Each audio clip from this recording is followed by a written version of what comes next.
Esse ambiente assim de repercussão da leitura e desse contato com os leitores era uma coisa que eu me obriguei a tornar natural, né? Não é só o livro e o leitor, né? Mas é tudo que gira em torno, né, da construção de um leitor. E aí, se você não tem isso, fica muito difícil um professor com um quadro e um giz e o Machado de Assis na mão querer formar leitores. Mas contar histórias na sala de aula é também um ato pedagógico muito poderoso. Penso que essa relação dos autores negros nas escolas, ela é recente. Primeiro que os autores nas escolas, os autores vivos nas escolas, é uma coisa recente. Então, o que aconteceu comigo na Bahia e tem acontecido sistematicamente é reflexo também dessa, que eu vou chamar dessa ansiedade do Ocidente. Então, o que aconteceu comigo é reflexo disso, né? É reflexo desse medo, desse receio, desse medo de perder o privilégio, né? Desse medo, como assim esse autor está falando sobre racismo? Eu acho que essa visibilidade que os autores negros estão tendo, ela também é uma reação ao governo, né? É uma reação a esse Estado fascista. Acho que faz sentido a gente dizer que o Brasil prefere ser racista do que ser capitalista. Para quem escreve narrativa longa, a pressa é o inimigo. Esse é o podcast do Publish News. Há 20 anos é aqui que você se informa sobre o mercado editorial. Professor e doutor em teoria literária pela PUC-RS, Jefferson Tenório ganhou ainda mais reconhecimento depois que seu romance O Avesso da Pele, lançado pela Companhia das Letras, foi aclamado pela crítica e elevado ao primeiro escalão da literatura brasileira, marcando presença também na lista dos mais vendidos. Nessa conversa densa e franca, ele fala sobre sua carreira e a relação com os livros, que começou na escrita antes de realmente descobrir a leitura. Sobre o que necessitamos para alcançar os mais novos leitores, e de como é se tornar pesquisador e escritor, e de como as duas áreas se completam. Também falamos sobre as recentes ameaças que Jefferson sofreu na Bahia, do momento crítico que vivemos, de racismo e da abertura do mercado editorial para buscar uma diversidade maior. Esse podcast é um oferecimento da MVB Brasil, empresa que traz soluções em tecnologia para o mercado do livro. Além da MetaBooks, reconhecida plataforma de metadados, a MVB oferece para o mercado brasileiro o único serviço de EDI exclusivo para o negócio do livro. Com a PubNet, o seu processo de pedidos ganha mais eficiência. E já ouviu falar em POD, impressão sob demanda? Nossos parceiros da Livro são referência dessa tecnologia no Brasil, que permite vender primeiro e imprimir depois, reduzindo custos com estoque, armazenamento e distribuição. Com o POD da Livro, você disponibiliza 100% do seu catálogo sem perder nenhuma venda.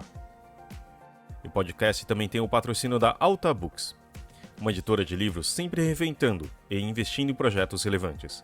Com mais de 20 anos no mercado, 5 selos e 3.000 títulos publicados com best-sellers nas temáticas de desenvolvimento pessoal, informática, finanças, entre outros. Atualmente, o foco é o novo selo Alta Novel, com best-sellers internacionais de variados gêneros, como romance, fantasia, sci-fi, thrillers e mais. Esse é o episódio número 209 do podcast do Publish News, do dia 4 de abril de 2022, gravado no dia 31 de março. Eu sou o Fábio Errara e esse episódio conta com a participação de Thalita Facchini, Karina Lourenço e a edição de Gil Luiz Mendes. E não se esqueça de assinar a nossa newsletter, nos seguir nas redes sociais, Instagram, YouTube, Facebook e Twitter, todos os dias com novos conteúdos para você. E agora, Jefferson Tenório. Bom, Jefferson, muito obrigada por estar com a gente aqui nesse episódio. Antes de você entrar, a gente estava aqui conversando e falando assim, quem que ia fazer a primeira pergunta para você, né? E aí a Karina até comentou que falou assim, eu não tenho nada para perguntar, se for ver, só para dar parabéns e falar o quanto a gente admira o trabalho. Então, acostume-se porque você está rodeado de tietes aqui, tá? Que estão meio contidas entre cascarinhas sérias. E para começar, eu queria, tentar buscar esse início da sua carreira e perguntar suas primeiras inspirações. Para os seus primeiros livros, e esses temas que você fala tem muito a ver realmente com a sua trajetória antes e tal. Você meio que intercala isso e traz meio que para a sua vivência para as páginas dos livros. E aí eu queria saber de você, como é que foi começar a escrever, essa importância e de onde que veio a sua inspiração? É curioso porque a escrita veio antes da leitura, né? Eu me tornei um leitor tardio, né? Comecei a ler literatura já na vida adulta, mas a vontade de escrever, ela me acompanha desde a infância, né? E eu tenho muitos caderninhos de diários, de frases que eu escrevia, e aos 18 anos eu cometi uma novela, escrevi uma novela de 200 páginas, escritas à mão, porque na época não tinha máquina de escrever, nem computador, né? Então, eu escrevi em folhas de ofício. Era uma novela muito parecida com as novelas da Globo, e eu me imaginava sendo um autor de novelas da Globo, né? Me encantava, assim, ver as pessoas no outro dia comentando sobre os capítulos das novelas, né? Então, eu achava aquilo muito, muito curioso e eu me via naquele lugar, né, de alguém que fazia essas histórias. Aí, quando eu entro na universidade, eu me deparo com outro mundo, o mundo da literatura, e isso, de certo modo, me paralisa um pouco também, porque aí eu olhei para a minha produção até ali e vi que eram muito ruins, né? E aí, então, eu começo a ler a literatura, já de primeira, eu já sou inserido na literatura canônica ocidental, né, com Cervantes, Shakespeare, Homero, todo esse pessoal mais canônico, mas eu só vou me encontrar mesmo, assim, numa leitura mais próxima, enfim, das minhas vivências, já no final da faculdade, né? Que é quando eu sou apresentado a alguns autores, né, como Lima Barreto, Machado de Assis. Depois eu vou para a literatura norte-americana, né, com Toni Morrison, James Baldwin, Ralph Ellison. Então, essas são as minhas primeiras referências, assim, né, e que me levam depois a escrever, e mais do que isso, né, a me entender como alguém que pode produzir literatura, né, porque até então eu achava que não havia autores negros, né, então foi todo uma questão de identificação com esses autores, e aí sim começar a produzir literatura. Né? O seu romance O Avesso da Pele não é o seu primeiro livro, né? Mas, assim, querendo ou não, foi o primeiro que teve uma abrangência maior e um conhecimento, assim, que rodou mais entre o público leitor. Como é para você? Como foi para você depois de ver que o seu romance estava atingindo mais pessoas, que estava sendo falado, estava sendo discutido? É uma experiência diferente, né, com os outros livros, embora o meu primeiro romance, O Beijo na Parede, ele tenha tido uma boa circulação nas escolas, né? Porque, assim, por incrível que pareça, eu não escrevi O Beijo na Parede para crianças nem para adolescentes, né? Até pelas temáticas que estão ali naquele romance, eu não achava que ele chegaria nas escolas. Mas o grande público leitor do meu primeiro romance são crianças e adolescentes, né? E ele foi depois adquirido pelo Ministério da Educação. Até agora, acho que foram vendidos 80 mil exemplares nas escolas. Então, eu frequentei muito escolas e falei muito sobre o livro. Então, esse ambiente, assim, de repercussão da leitura e desse contato com os leitores era uma coisa que eu me obriguei a tornar natural, né? Mas é claro que quando eu chego no Avesso da Pele, aí ganha uma outra dimensão, né? E aí eu saio do ambiente escolar e vou para um outro ambiente, que é o ambiente social, assim, um ambiente de um livro que chegou em muitos lugares, em vários lugares, experiências de você ser reconhecido na rua, por exemplo, que eu acho isso também bastante incrível, porque a literatura já tem um espaço tão reduzido, né? E aí você ser reconhecido por fazer literatura, né, isso eu acho que é, enfim, incrível e me sinto muito feliz que isso tenha acontecido. Mas é claro que é uma outra dimensão, assim, que não me pegou de surpresa, mas ao mesmo tempo fico surpreso. Né? Jefferson, você falou que você veio da escola. Você se formou como. Você era professor de literatura, isso, né? Para o ensino médio? É isso? Desculpa. Eu trabalhei com literatura com língua portuguesa, Uhum. literatura e redação, 10 anos em escolas públicas, trabalhando com ensino básico, sétimo, oitavo ano, quinta Uhum. série também, sexto ano, e depois mais 10 anos trabalhando em escolas particulares, mas ainda com o ensino básico e também com o ensino médio.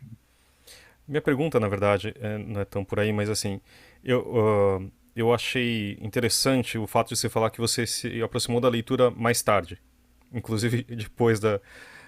E como você passou pelas escolas conhecendo também os alunos, as pessoas que deveriam se tornar leitoras para formar ser leitores pela vida, né? A sua história, eu imagino que seja diferente do que você tenha conhecido.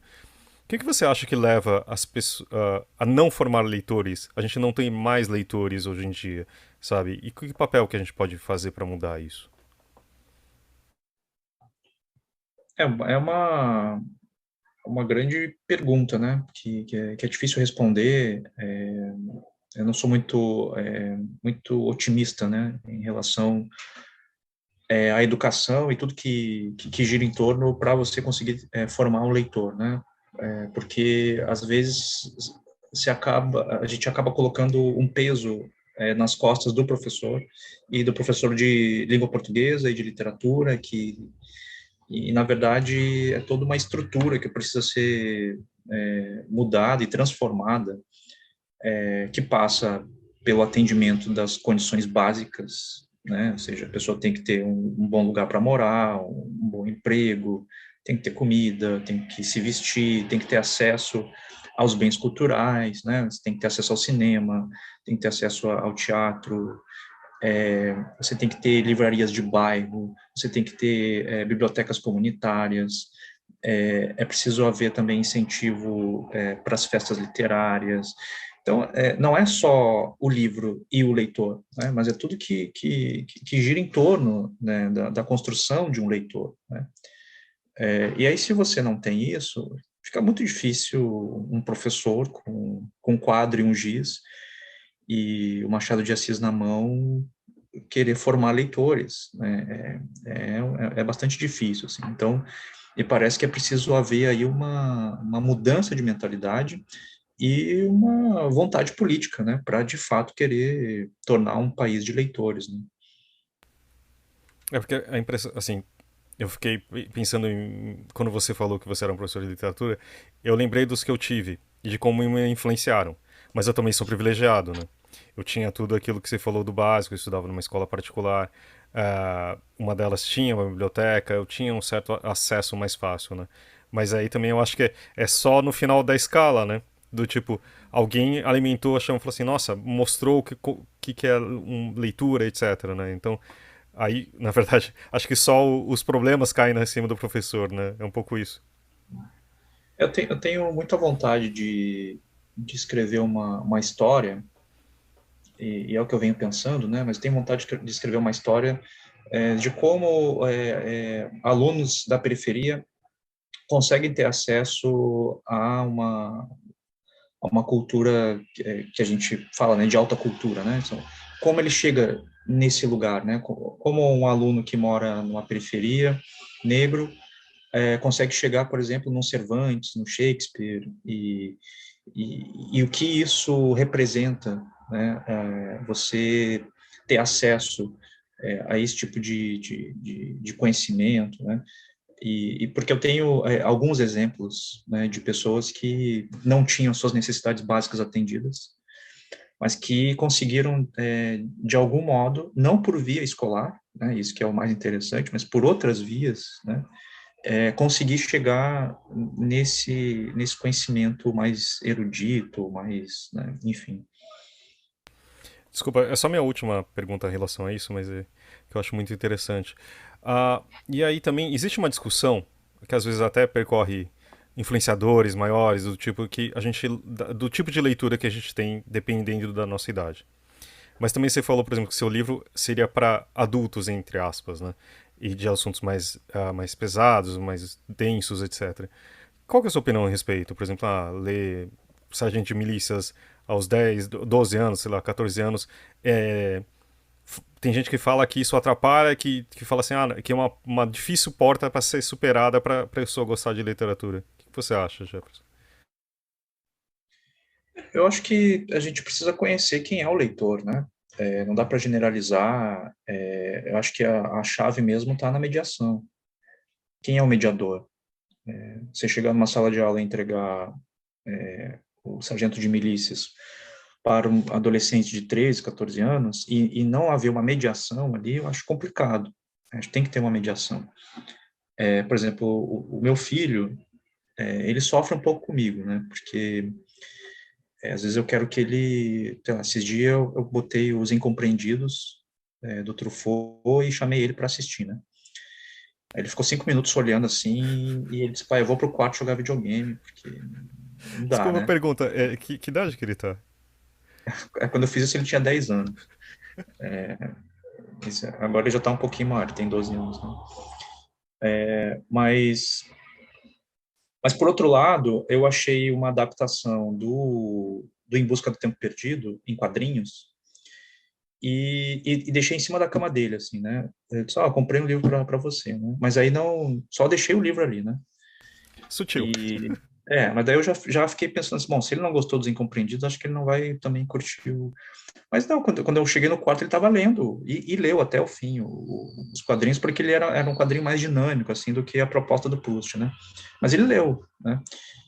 Mas eu acho que tem isso também, né? De você conhecer quem é o seu leitor, né? E o professor na sala de aula, ele tem que conhecer a sua turma, né? Ele tem que ter esse envolvimento e compreender, olha, acho que isso aqui cabe, né? Isso aqui eu acho que não, né? E aí ele vai... Porque essa coisa de generalização eu acho complicado, né? A gente precisa individualizar essa questão da leitura.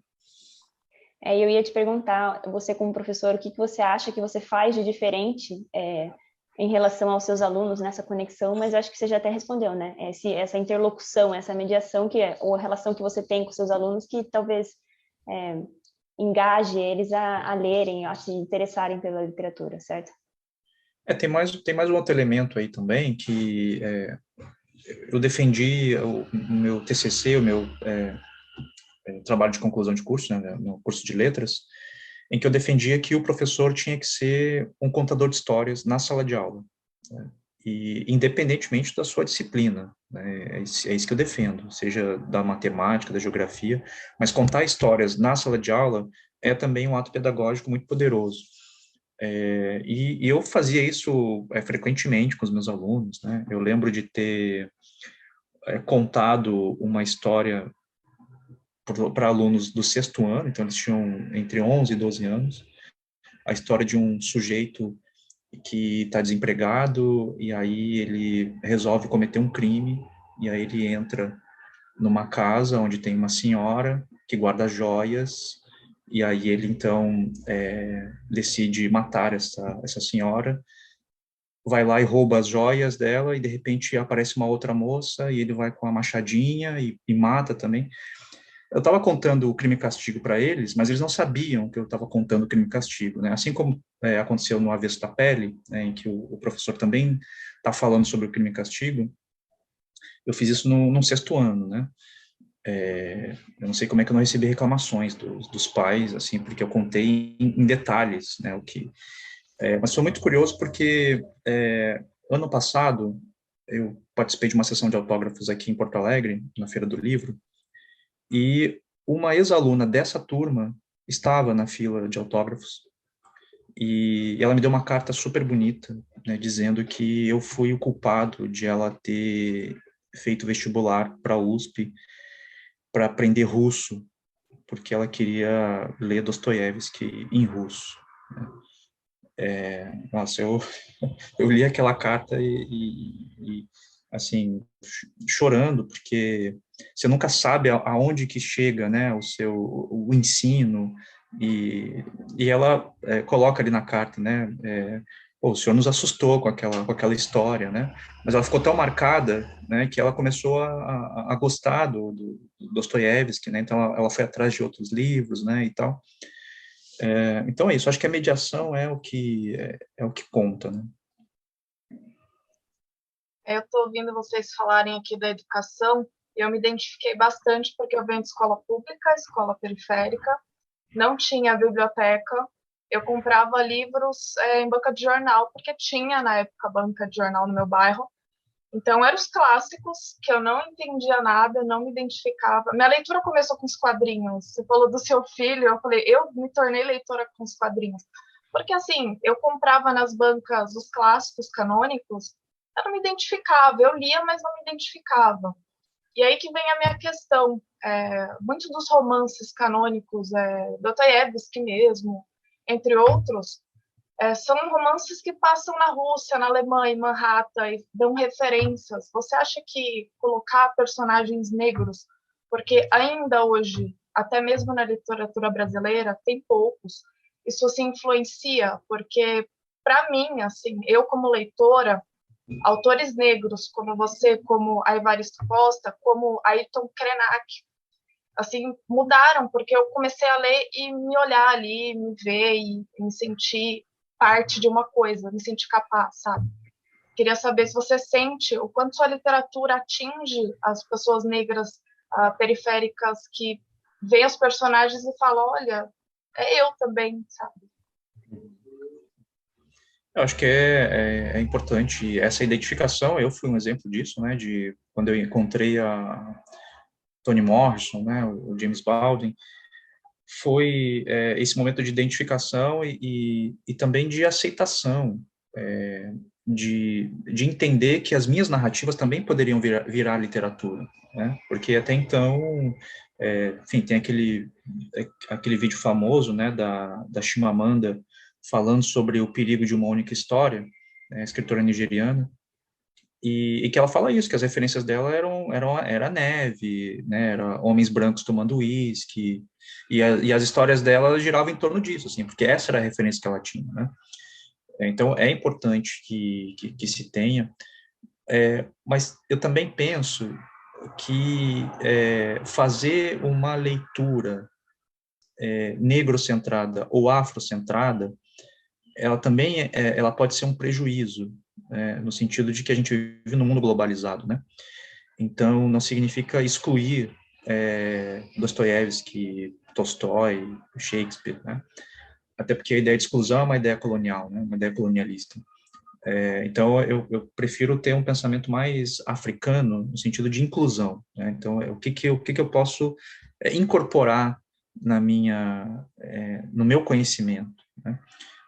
Por outro lado, eu também acho que todas as pessoas, independentemente da sua cor, devem, em algum momento da sua vida, fazerem leituras só afrocentradas e negrocentradas, né? Então, sei lá, pega um período da sua vida, né, alguns meses, eu vou ler só autores negros, né? E foi o que eu fiz, porque eu tive toda uma tradição de leitura de autores brancos, canônicos europeus, e chegou um momento na minha vida que eu precisava conhecer os autores negros. Então, por algum tempo, eu tomei uma postura política, né, de ler apenas autores negros, para que eu pudesse, de certo modo, equilibrar também a minha leitura, né? Fazendo um adendo ao que você falou, que eu passei um pouco por esse processo, porque a gente tem tanta referência, a gente não deve excluir realmente, mas a gente tem tanta referência branca e eurocentrada também, de autores europeus, que a gente acha que aquilo é melhor e a gente pega aquilo como um exemplo. Então, a gente fica um pouco até preconceituoso com a nossa literatura, que é incrível e, às vezes, até melhor do que a gente consegue definir ou pensar. Machado de Assis está aí, provando assim, para o mundo, quanto a literatura brasileira, de um modo geral, é fantástica. E eu acho que importante isso que você falou, porque eu passei por esse processo, assim, de parar de definir que só aquilo é bom e ler autores negros, principalmente autores indígenas, que ainda é minoria, infelizmente, no Brasil. Jefferson, eu queria entrar no assunto do que aconteceu nas últimas semanas com você, porque, assim, sua relação com a escola vem desde sempre, né? Ligado desde, sei lá, desde a sua infância. E nos últimos acontecimentos, assim, eu queria saber o sentimento e o que despertou em você isso também. E antes de você me responder, eu queria só falar que nessa semana também o Publish News publicou um artigo do Henrique Rodrigues, e o título é Quem tem medo de escritores negros nas escolas? E ele fala exatamente disso, sabe? Dessa situação e de como que antes os autores que entravam nas escolas eram de um único jeito E, assim, fica nesse imaginário das pessoas, que nem a Karina e vocês falaram, essa imagem eurocentrada e tal. E a gente pediu para o Henrique também enviar uma pergunta para a gente, acho que antes de você responder, vale incluir essa questão dele, para te deixar até mais completo. Você pode tocar aí, Fábio, por favor?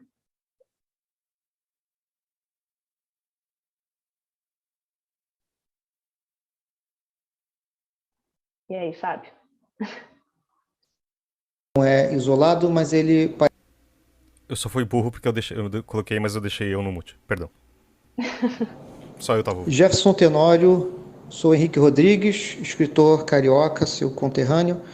Esse infeliz episódio que aconteceu, infelizmente ele não é isolado, mas ele parece repetir uma questão muito séria, que é a negação da nossa identidade, da nossa afrodescendência, que é muito expressa, principalmente quando a gente vai numa escola. Eu visito muitas escolas públicas e os alunos, pelo menos aqui do Rio, em sua maioria, pretos e pardos.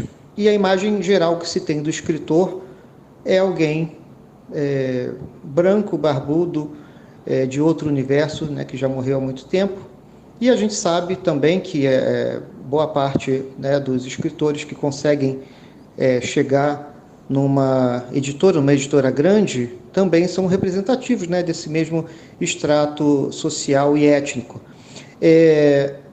Eu queria, então, que você falasse sobre a importância de que os alunos saibam que muitos escritores em atividade, o nosso principal escritor, nosso maior escritor, Machado de Assis, foi um menino pardo, negro, que nem eles.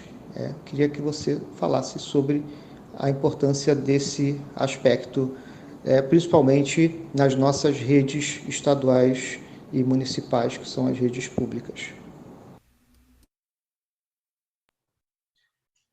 Bom, acho que eu posso começar respondendo a partir de uma experiência que eu tive com a escritora Conceição Evaristo, quando ela esteve aqui em Porto Alegre, e ela estava participando ela era homenageada de um evento literário aqui, a Festival Literária.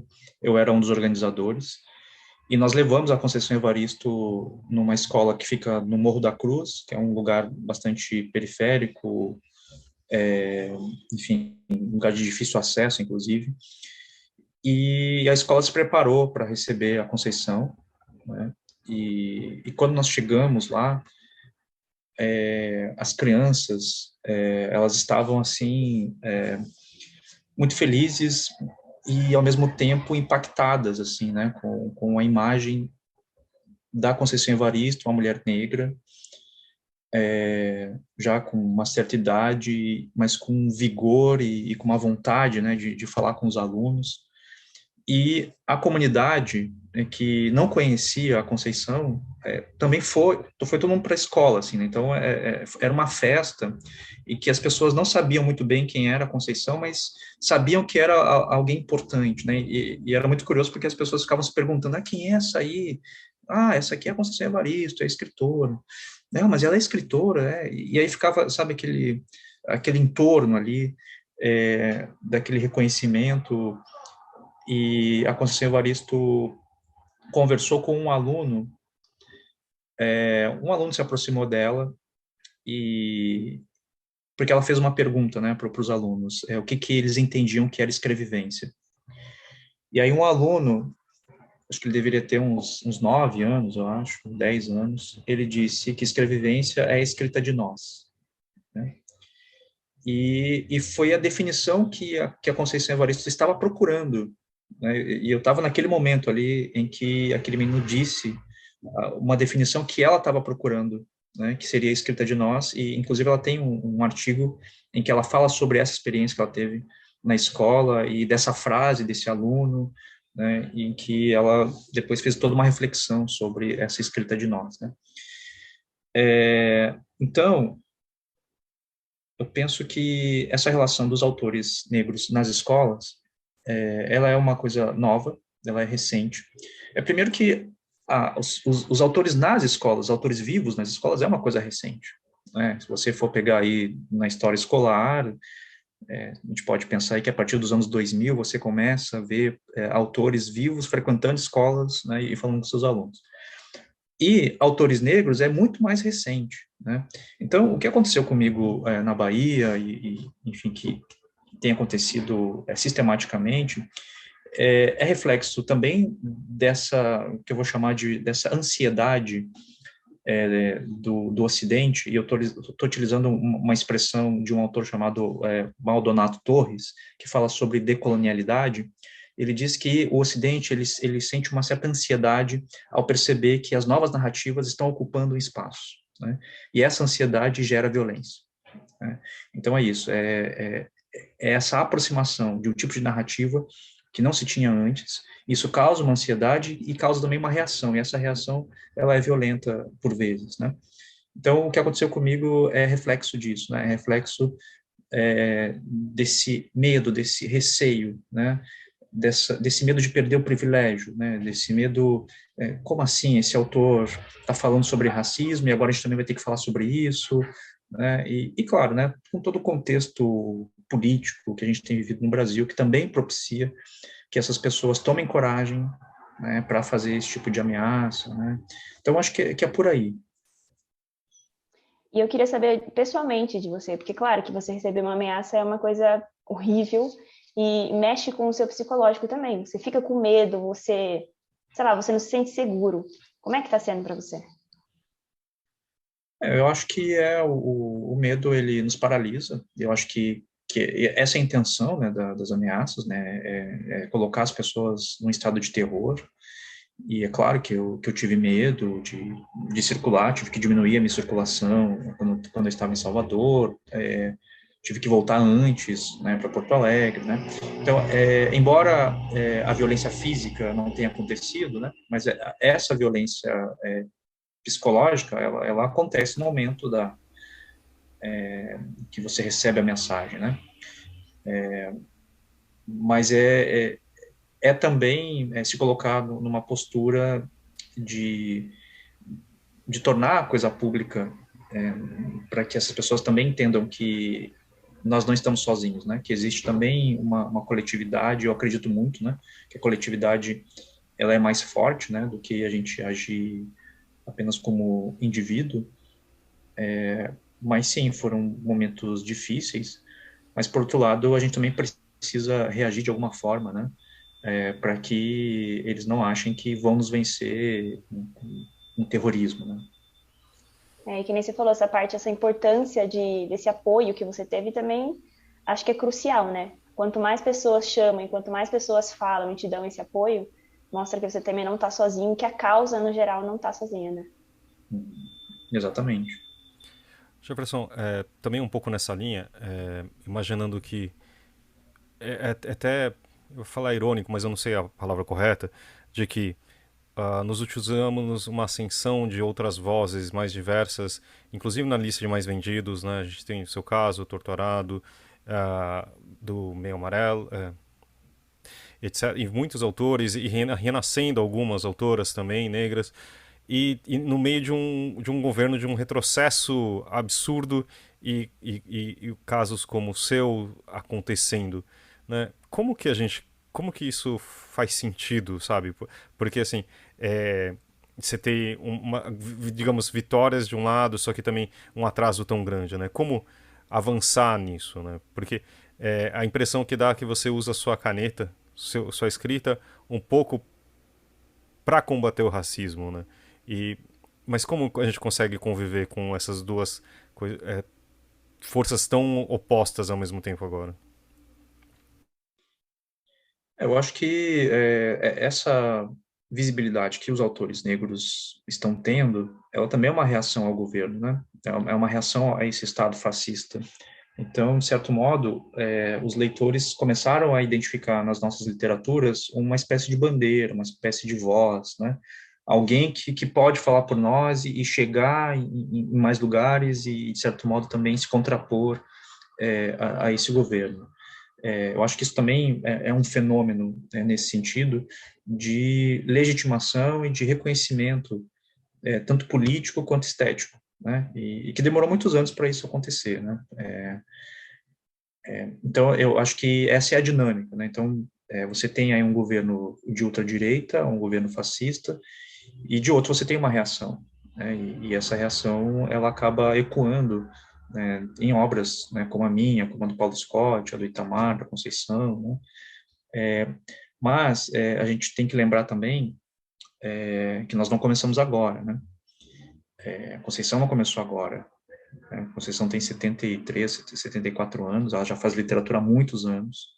Paulo Scott já tem, sei lá, 10 livros publicados, né? O Itamar já tem 4 livros publicados, né? Eu tenho 3 livros publicados, então a gente não chegou agora, né? A gente já vem fazendo literatura há muito tempo.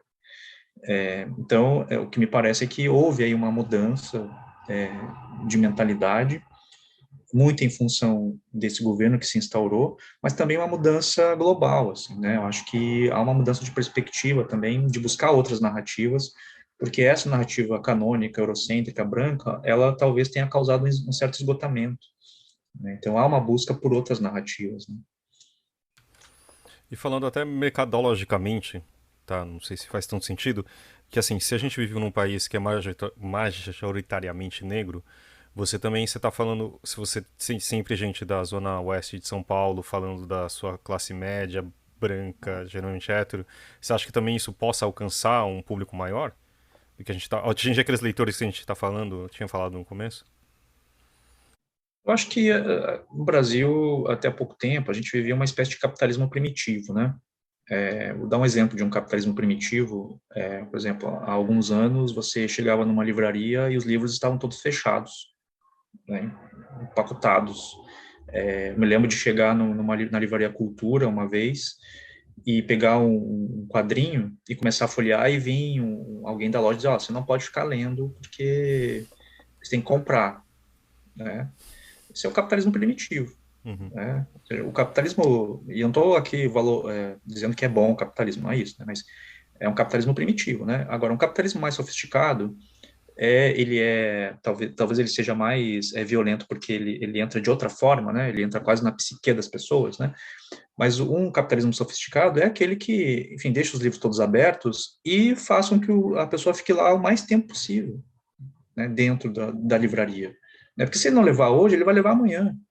Né? E daqui a pouco ele vai com um amigo, e daqui a pouco se torna um ambiente, né? Então o consumo dele pode ser muito maior do que se continuasse naquele capitalismo primitivo.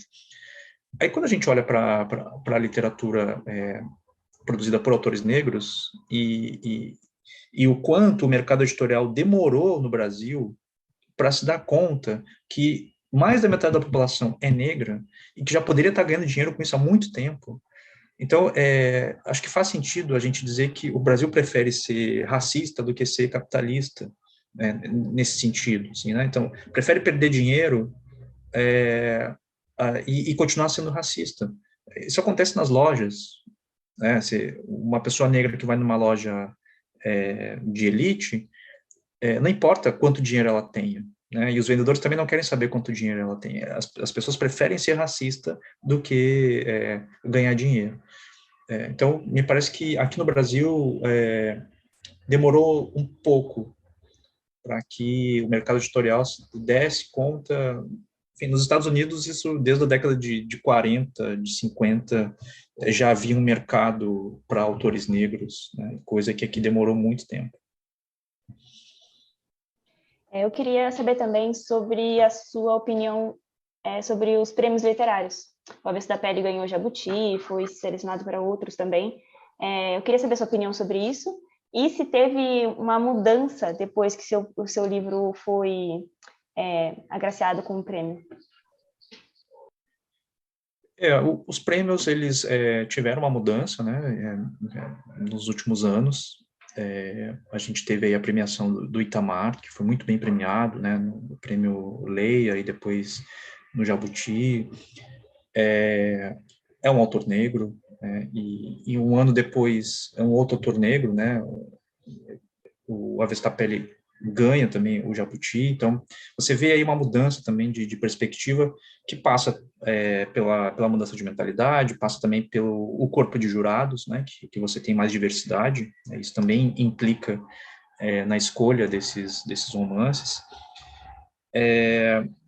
Mas eu tomo muito cuidado com essa euforia, né, e essa celebração, porque para mim é inadmissível que Conceição Evaristo não tenha ganhado o Jabuti. Ela já foi homenageada, mas ela nunca ganhou o Jabuti.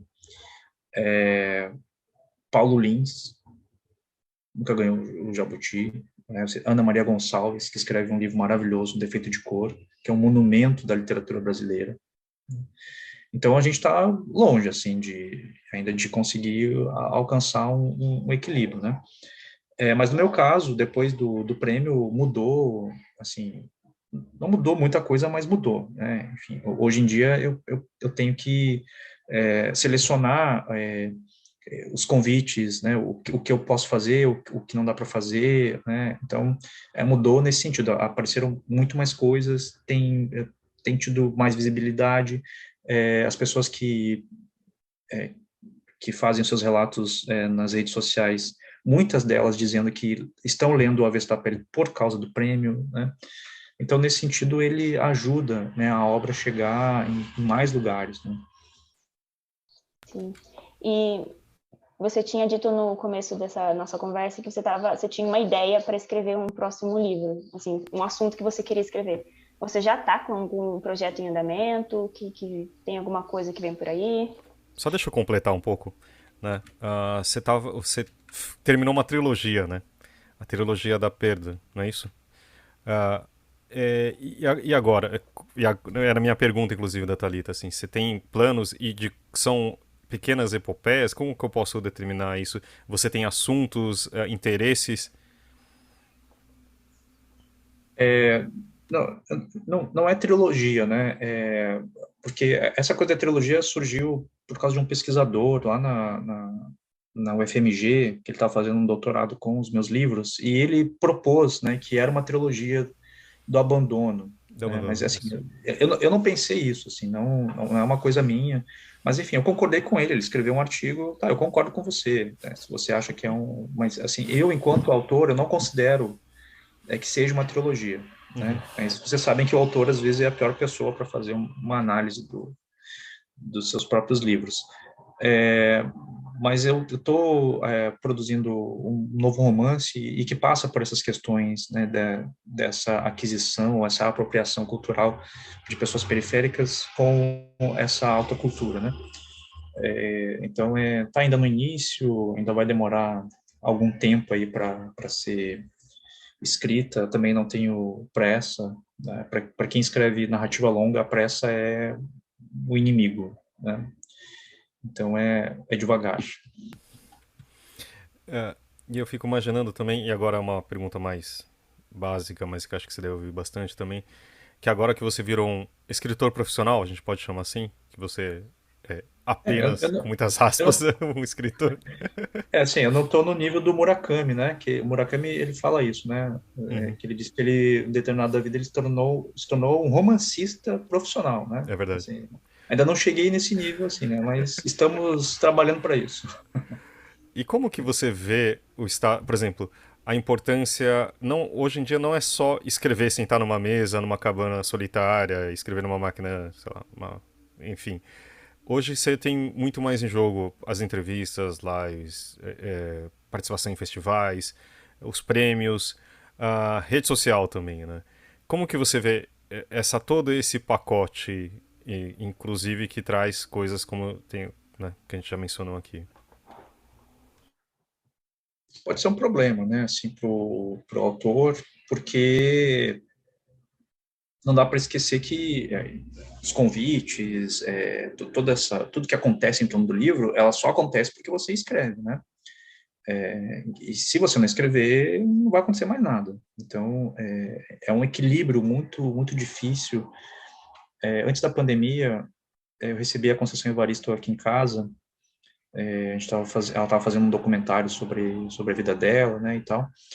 E a gente conversou sobre isso, assim, né, a preocupação da própria Conceição de poder parar para escrever, né, porque ela também é uma pessoa que, antes da pandemia, viajava muito, participava de muitos eventos, né, que é o que também nos ajuda a pagar as contas, né, assim, a gente não consegue viver de direitos autorais. Então, em que momento você decide, bom, eu vou parar para escrever porque... E as redes sociais, elas são um perigo, assim, né? Elas são o canto da sereia, né? Tá todo mundo concordando com você, todo mundo gosta do que você escreve, e aí você vai meio que sendo seduzido por aquele ambiente, né? De todo mundo é amigável e de repente você se vê naquele mundo ali, né? Só que aquele mundo ali, ele é artificial. Então, sair um pouco das redes, né, ficar um pouco em reclusão é importante, porque não dá para esquecer que o meu ofício é escrever, né, não importa que tenha chegado o Jabuti, não importa né, que eu tenha tido essa visibilidade, mas eu também não posso esquecer que o meu ofício é escrever e continuar escrevendo, né? E desculpa, vai ser minha última, tá, gente? Perdão, mas aqui. Agora, uma das suas teses, você escreveu sobre a paternidade. E eu achei isso muito interessante e permeia um pouco a sua obra. Tô errado? E o quanto isso influencia você, quanto que tá dentro das suas obras, né? Porque o que eu achei interessante do seu livro, da força dele, é de não ser didático no sentido, olha, o racismo é ruim, sabe? Alguma coisa assim, sabe? Tipo, é diferente. Você leva a pessoa, agarra na mão e joga num mundo que não sei se você viveu, mas assim, a gente vive naquilo, né? Mas como que é? Eu tô quase querendo entender o que passa aí na sua cabeça, sabe? E como que você chegou em como você escreveu. Então, ontem eu defendi a minha tese, finalmente, que tem a ver com a representação paterna, né, nas literaturas portuguesas e africanas. E a teoria sempre me ajudou muito, né, a escrever e a entender também como funciona a ficção. Eu acho que fazer teoria literária me ajuda a pensar a minha ficção, né? E acho que duas coisas me ajudam a pensar a ficção: a teoria, a academia e a sala de aula. Eu não teria me tornado escritor se não fosse a sala de aula e se eu também não tivesse estudado teoria, né, que me ajudou bastante. E todas essas teorias, elas acabam desaguando aí na construção desses personagens. Para mim, escrever o Avesso da Pele e fazer as disciplinas do doutorado, por exemplo, me ajudaram bastante, foram, assim, decisivas para eu entender que tipo de personagem eu estava construindo, né?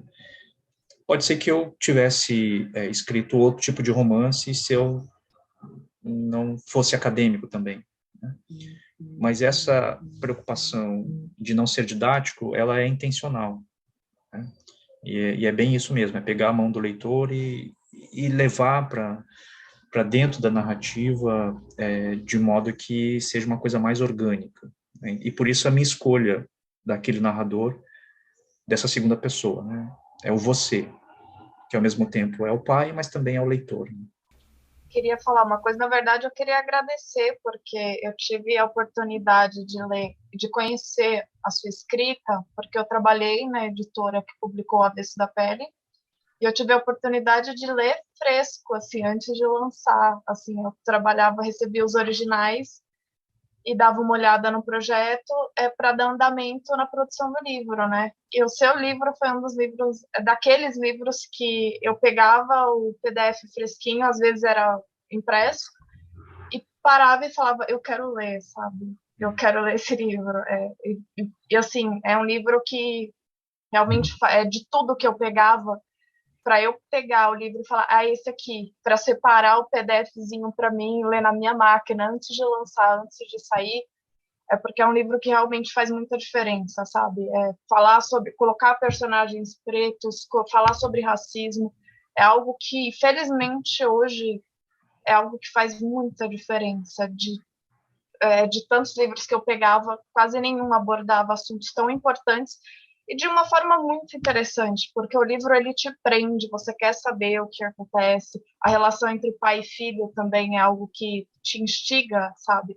É aquela, você pega o leitor e deixa a gente assim agoniado, assim querendo ler, sabe? E ler em PDF, dependendo da condição do arquivo, é horrível, mas eu queria ler o seu livro, por isso que eu queria agradecer e continue escrevendo, por favor, porque eu quero ler mais. Obrigado, Karina. Gente, a gente gostaria de alugar você, Jefferson, por mais tempo, mas eu acho que, né, a vida tem que continuar. Mas a gente queria realmente agradecer muito. Acho que por todos nós estamos super honrados com a sua presença aqui, né, e defendendo também e admirando o seu trabalho. Tá bom? Obrigado, Fábio. Obrigado, Thalita, Karina. A gente só pode fazer uma indicação bem rapidinho. Eu sei que a gente já está estourando o tempo. Você tem 2 minutinhos, Jefferson? Pode ser? E aqui no momento MVB Brasil com o Ricardo Costa. E aí, Ricardo, tudo bom? Tudo bem, Fábio. Fala aí, pessoal. Tudo bom? Ricardo, vamos falar de um assunto muito importante, né? Que nem sempre a gente dá tanta atenção, né? Vamos falar, Fábio. Vamos falar de quem é que cuida dos metadados na editora. Né? E normalmente a questão não é comigo.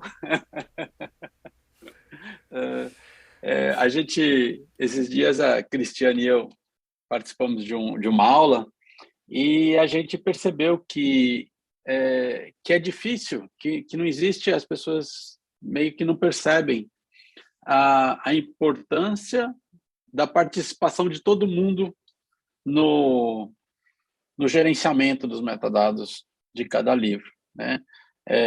Ou está só com o pessoal do editorial, ou está só com o pessoal do comercial, ou está só com o pessoal do marketing, né? Exceto, né, a não ser quando aquela empresa, aquela editora bem pequena, que é uma pessoa só que faz tudo, aí a coisa acaba, né? Todos os departamentos participando, né? Mas quando existe alguma divisão dentro da editora, que existem 2 departamentos, se você tiver lá o comercial e o editorial, a gente esquece, o pessoal que usa esquece, e a gente entende isso, a gente entende que se esqueça mesmo, que se defina, delegue para um, e às vezes até uma pessoa sozinha, e essa pessoa vai cuidar dos metadados.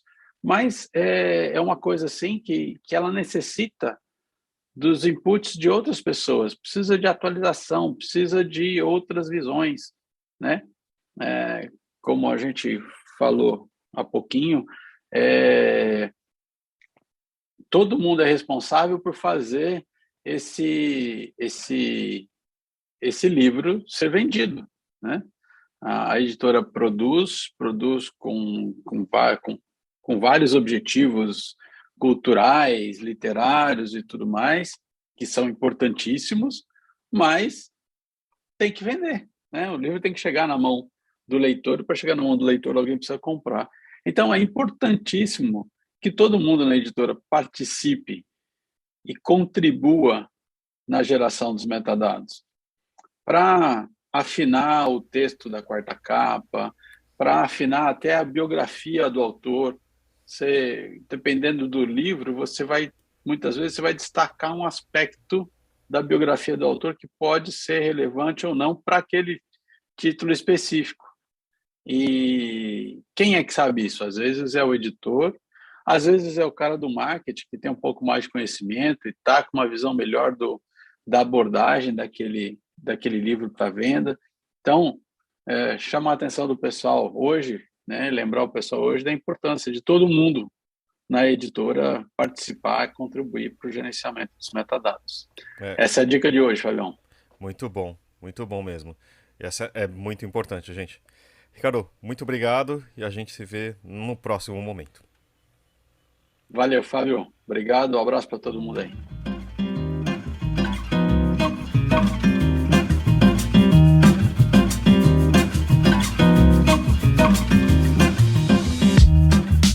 Thalita, você quer começar? Depois a gente volta pro Jefferson já não deixando ela nessa fria.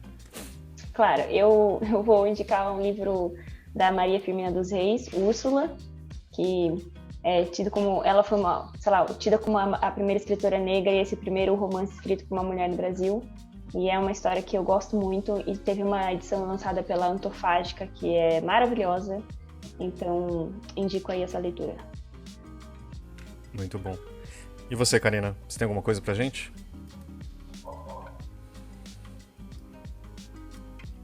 Talvez tirando um mute ajude. Isso. Eu vou indicar uma banda que eu gosto muito, que veio no Lollapalooza, mas eu não pude ir, que é o Black Pumas. Ouçam, por favor, é muito bom. Perfeitos! Muito bom, também gosto muito. E agora você, Jefferson. Eu vou indicar um filme que eu vi, estava concorrendo ao Oscar e achei que poderia ter ganho, mas não ganhou, que é A Mão de Deus. Não sei se vocês assistiram, mas eu super indico e indico para quem gosta de produzir arte, né? Acho que é um filme que discute isso, né? O que você precisa para ser um bom artista. Então, acho que essa é a minha indicação, A Mão de Deus. Muito bom. E eu vou fazer uma indicação que era um dos indicados também pro Oscar, também não ganhou, de documentário de média duração, alguma coisa assim, que chama Audible.